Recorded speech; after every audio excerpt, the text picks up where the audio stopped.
आप थोड़ी देर में ओके निकुंज को भी शामिल करते हैं। गुड आफ्टरनून निकुंज। निकुंज 5 दिन की ज़बरदस्त तेज़ी के बाद अब फाइनली थोड़ी सी प्रॉफिट टेकिंग नज़र आ रही है, लेड बाय जो पहले के हीरोज़ थे। बैंकिंग, रिलायंस भी आज 3% नीचे। आप इस तरह के मार्केट को दिस आफ्टरनून कैसे एनालाइज कर रहे हैं? जगह प्रॉफिट बुकिंग नहीं आती तो चिंता का विषय था। उसका मतलब ये होता है कि इस मार्केट के अंदर एक तरफा मूव है और जो सस्टेन अक्सर नहीं होता है।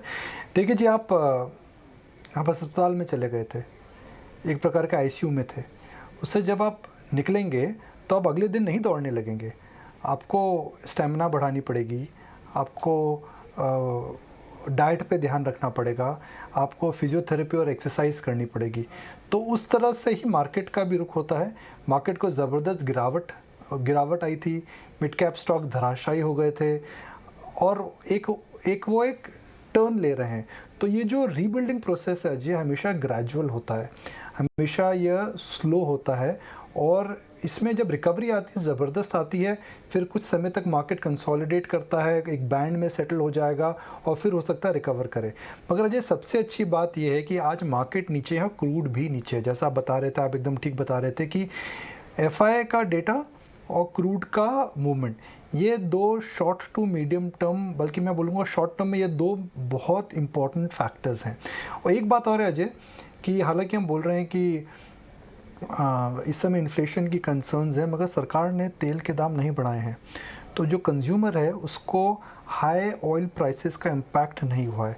अगर कंज्यूमर को हाई ऑयल प्राइसेस का इम्पैक्ट नहीं हुआ है तो जो बेरिशनेस आ रखी थी मार्केट के अंदर की इलेक्शन के बाद तेल के दाम बढ़ेंगे, इसका इम्पैक्ट कंज्यूमर स्पेंडिंग में आएगा, इसका इम्पैक्ट टू व्हीलर सेल्स में आएगा, इसका इम्पैक्ट कंपनीज में आएगा, इसका इम्पैक्ट एटीएफ फ्यूल में आएगा।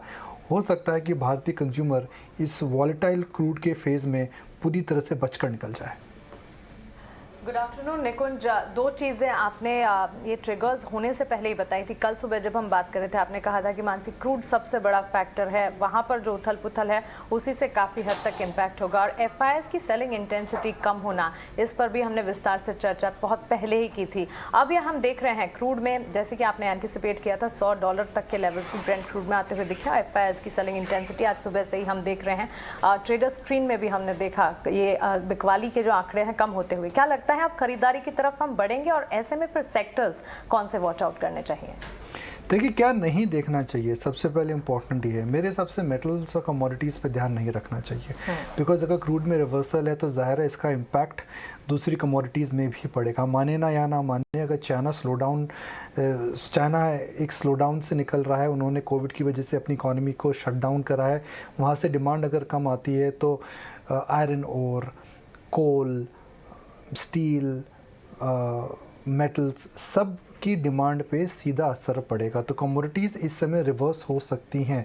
ऐसा नहीं है कि केवल क्रूड ऊपर जाएगा और बाकी कमोडिटीज़ नीचे नहीं आएंगी। मुझे लगता है कि कमोडिटीज़ को इस समय अवॉइड करना चाहिए। I think we are reaching a point जहाँ पर प्राइवेट बैंक्स में जो आउट परफॉर्मेंस है आ चुकी है वो रहेगी। HDFC बैंक में हमने देखा कि कल एफआई की बिकवाली बंद हो चुकी है। ICICI बैंक एकदम बेहतरीन काम कर रहा है। एक बात तय है मानसी कि बैंक्स में इस समय worst of NPA cycle is behind us and best of credit cycle is yet to come. जब कमोडिटी प्राइसेस ऊपर जाते हैं तो आपको वर्किंग कैपिटल रिक्वायरमेंट बढ़ती है, और वर्किंग कैपिटल रिक्वायरमेंट अगर बढ़ती है तो उसका सीधा प्रभाव जो है वह ज़ाहिर है आपकी क्रेडिट ऑफटेक या क्रेडिट डिमांड में आएगा। अभी तक we have not seen this trend becoming a reality on the balance sheet of the banks, पर मुझे लगता है वो हो सकता है। तो बड़े बैंक्सों पे नज़र रखिए। I will not advise buying small banks, because सारे बड़े बैंक अजय जो हम दूसरी कंपनीज में देख रहे हैं, बैंकिंग क्षेत्र में भी वही हो रहा है कि बैंकिंग क्षेत्र की जितनी बड़ी बैंक्स हैं वह मार्केट शेयर गेन कर रही हैं। एक और इम्पॉर्टेंट बात है, इस समय फिनटेक और टेक स्टॉक्स में भी नहीं जाना चाहिए, बिकॉज नैस्डैक गिर रहा है, US बॉन्ड यील्ड ऊपर जा रही हैं। So don't be tempted to buy some of the new age companies. Mansi, Ajay, Priyanka, मैं हमेशा बोलता हूँ दैट अगर कोई शेयर गिर चुका है that does not mean it is a buy. हमें वह देखना है कि कौन सा शेयर है जो गिरा है और अभी भी बिजनेस अच्छा है। पेटीएम अगर 50% गिर गया तो क्या पेटीएम 600 रुपये में बाय? जी नहीं। ऐसी बहुत सारी कंपनीज हैं जो शेयर गिर चुकी है मगर आपको जल्दी नहीं करनी चाहिए उनको खरीदने की। Right Nikunj, thank you very much for time. Nikunj ने 2-3 बहुत ही इंपॉर्टेंट बातें कही हैं जो रिटेल इन्वेस्टर को बहुत ध्यान से सुननी चाहिए और समझनी चाहिए कि कई पॉपुलर स्टॉक्स जब काफ़ी ज़्यादा मार्केट कैप में गिर जाते हैं तो आप आकर्षित होते हैं उनकी तरफ, लेकिन आपको थोड़ा ध्यान रखना चाहिए और एनालाइज करना चाहिए कि क्या वहाँ बिजनेस मॉडल थोड़ा शिफ्ट हो रहा है। जस्ट बिकॉज गिर गया है आप उसके अंदर जाए नहीं। बड़े बैंक की तरफ नज़र रखें।